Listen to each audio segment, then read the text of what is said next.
الحمدللہ الواحد القہار والصلاة والسلام علی سید الابرار اما بعد۔ ذو الحجہ کا مہینہ اسلامی سال کا آخری مہینہ ہے اور محرم کا مہینہ اسلامی سال کا پہلا مہینہ ہے۔ مطلب یہ کہ ماہ محرم سے اسلامی سال کا آغاز ہوتا ہے اور ذو الحجہ کے مہینے پر اسلامی سال کا اختتام ہوتا ہے۔ ذو الحجہ کے مہینے کی بہت زیادہ فضیلت احادیث کے اندر آئی ہے۔ اس کی بنیادی وجہ یہ ہے کہ بہت ساری عبادات اللہ رب العزت نے ذو الحجہ کے مہینے میں جمع کر دی اور اکٹھی کر دی۔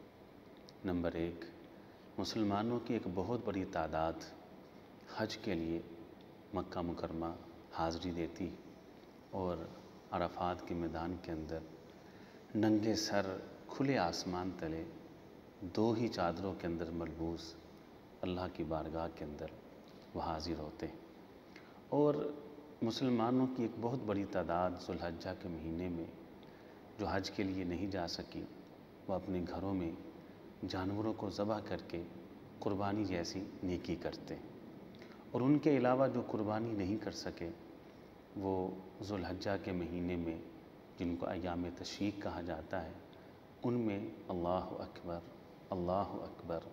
لا الہ الا اللہ واللہ اکبر وللہ الحمد، اللہ کی تکبیر کے گیت گاتے ہیں، اللہ کی تسبیح کے گیت گاتے ہیں، اللہ کی ثناخوانی کرتے ہیں، اللہ کی حمد کرتے ہیں، اللہ کا ذکر اذکار کر کے اللہ تعالیٰ کی یوں عبادت کرتے ہیں۔ گویا کہ ذو الحجہ کے مہینے کے اندر بہت سارے بڑے بڑے اعمال صالحہ اللہ تعالیٰ نے اکٹھے کر دیے، تو اس اعتبار سے ذو الحجہ کے مہینے کی بہت زیادہ فضیلت ہے۔ اللہ ہمیں ذو الحجہ کے مہینے کے اندر اپنی عبادت اور نیکیاں کرنے کی توفیق عطا فرمائے۔ وآخر دعوانا الحمدللہ رب العالمین۔